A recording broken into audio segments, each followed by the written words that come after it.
반복해서 말씀을 드리고 있지만 고린도전서 6장까지는 이 고린도전서 전반부에 해당되는데 고린도 교회를 책망하면서 올바른 교훈을 주고 있다고 했습니다. 그 중에 1장부터 4장까지는 고린도 교회 안에 발생한 분열에 대해서 책망하고 하나 될 것을 강조하고 있습니다. 어제 본문에서는 인간이 아닌 그리스도만이 교회의 유일한 기초가 되신다는 것을 말씀했습니다. 그리고 사역자들은 그 기초 위에 하나님의 교회를 세워가야 합니다.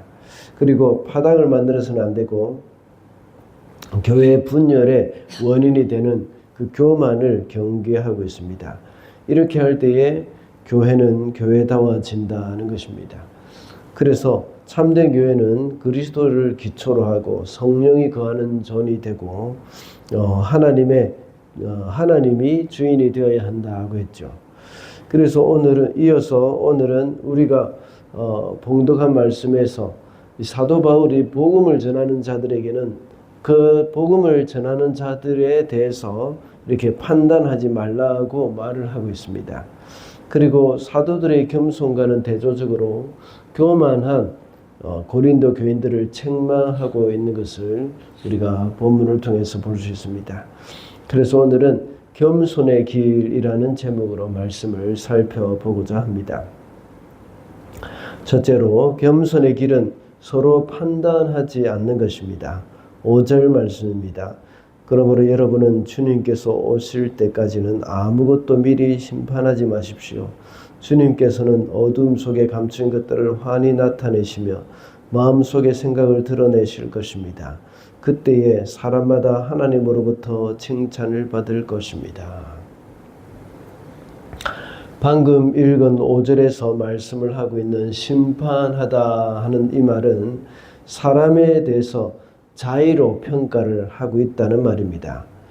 고린도 교회 성도들이 바울과 아볼로와 또 베드로를 중심으로 서로 분열을 했다고 말씀을 드렸습니다. 그렇게 분열이 있다는 것은 자기가 지지하는 사람 외에 다른 사람들을 판단한다는 말과 같습니다. 그래서 바울은 자기는 복음을 맡은 자, 이런 복음을 맡은 자로서 하나님 앞에 판단을 받게 될 것이다 하는 그런 말을 하고 있죠. 그래서 복음을 맡은 자에게 행할 것을 충성이라고 이렇게 말을 하면서 충성에 대한 것들을 이야기합니다. 사람을 이런 식으로 평가하지 말 것을 말씀하고 있는 것이죠.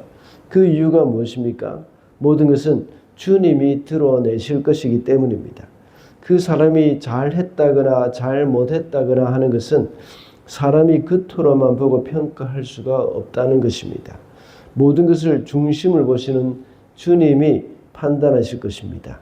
그래서 하나님으로부터 칭찬을 받을 것이라고 했던 것입니다.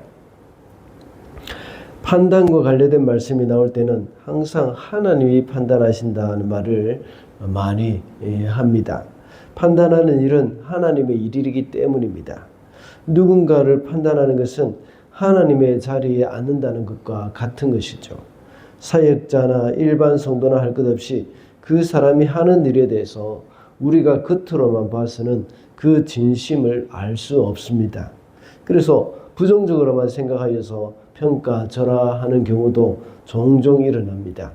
교회에서 봉사를 많이 하는 것에 대해서 그 사람을 칭찬하고 격려해줘야 합니다. 그럼에도 불구하고 그 사람에 대해서 좋지 않게 평가를 하여서 부정적으로 말을 하는 경우를 많이 봅니다. 목회자에 대한 판단도 역시 마찬가지이지 않습니까? 사람이 판단하는 것은 자신을 하나님의 자리에 앉고자 하는 교만입니다. 이런 판단이 교회를 분열시키는 근거가 되는 것이죠. 그러므로 겸손의 길은 우리 안에서 지체에 대한 모든 판단을 멈추는 것입니다. 둘째로 겸손의 길은 자랑하지 않는 것입니다. 7절 말씀입니다. 누가 그대를 별다르게 보아줍니까? 그대가 가지고 있는 것 가운데 받아서 가지지 않은 것이 무엇이 있습니까? 모두가 받은 것이라면 왜 받지 않은 것처럼 자랑합니까? 방금 읽은 7절에서 받아서 가지지 않은 것이 무엇이 있습니까? 라는 의미가 무엇일까요? 고린도 교회 성도들이 가지고 있는 것이 모두가 다 하나님으로부터 받은 것이라는 말입니다. 고린도 교회는 부유한 도시라고 했습니다. 그래서 1장 5절에서는 모든 면에서 풍족하게 되었다고 말을 할 정도입니다. 고린도 교회가 가지고 있었던 모든 영적인 은사, 그리고 해상무역으로 벌어들인 물질적인 풍요로움, 이 모든 것은 하나님으로부터 온 것이라는 말입니다. 그런데 이들은 하나님으로부터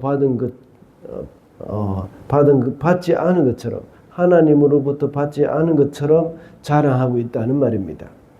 은혜는 우리로 하여금 겸손하게 하지만 자랑은 우리로 하여금 교만하게 한다는 말이 있습니다. 우리가 가지고 있는 모든 것이 하나님으로부터 오지 않은 것이 없습니다. 우리가 가지고 있는 모든 좋은 것은 하나님으로부터 받은 것이라는 사실을 우리는 늘 기억을 해야 합니다. 우리가 가진 재능, 또 은사, 또 물질적인 부유함, 모든 것이 내 것이 아니라 하나님으로부터 받은 것입니다. 그러나 이 세상은 그러한 사실을 부정하고 모든 것을 자기 것으로 자꾸만 자랑하고 다투고 싸우고 있는 것입니다. 심지어 다른 사람이 가지고 있는 것까지도 자기 것으로 삼기 위해서 빼앗고 훔치고 전쟁까지 벌이고 있는 것을 우리는 볼 수 있지 않습니까? 우리가 자랑하지 않기 위해서는 모든 것이 주께로부터 온 것임을 명심을 해야 하는 겁니다. 그래서 우리가 주님께 드리는 것도 역시 주님으로부터 받은 것으로 드리는 것이지 내 것으로 드리는 것이 아닙니다. 그리고 전혀 생색을 낼 수 없는 것임을 또한 잊어서는 안 되겠습니다. 사도 바울은 십자가 외에 결코 자랑할 것이 없다고 말을 합니다. 이것이 바로 주님의 은혜이기 때문입니다. 마지막으로 겸손의 길은 고난의 가치를 아는 것입니다. 9절 말씀입니다. 내가 생각하기에 하나님께서 사도들인 우리를 마치 사형수처럼 세상에서 가장 보잘것없는 사람들로 내놓으셨습니다. 우리는 세계와 천사들과 사람들에게 구경거리가 된 것입니다. 사도 바울은 복음을 전하면서 당했던 고난들을 말하고 있습니다. 여기서 말하는 가장 보잘것없는 사람들로 내놓으셨다 하는 이 말이 있습니다. 이 말은 헬라어 의미로는 서열상 마지막을 나타낼 때 사용되는 말입니다. 사도들이 인생에 있어서 가장 낮은 자리에 처해 있음을 말해줍니다. 사도 바울과 그의 일행들을 하나님의 섭리에 의해서 고통과 모욕과 조롱을 당하고 있다는 그런 말씀을 하고 있는 겁니다. 그래서 가장 낮은 자리에 실제로 처하게 되었다는 의미입니다. 방금 읽은 9절의 말씀의 분위기를 한번 느껴보시기 바랍니다. 이것은 그 당시 사형수들이 원형 경기장에 수많은 구경꾼에게 둘러싸인 가운데에 맹수들과 싸워야 하는 그런 위치, 그것을 말씀하고 있는 것이죠. 그러나 10절 이하의 말씀에서는 이런 바울의 처지와는 달리 스스로 교만한 가운데 있는 이 고린도 교회 성도들의 상태에 대해서 이 풍자적으로 이렇게 말을 하고 있는 것을 볼 수 있습니다. 사도 바울은 이렇게 자신들이 고난을 당하면서 가장 낮은 자리에 처해 있는 것에 대해서 원망의 말을 하는 것이 아닙니다. 오히려 그 반대입니다.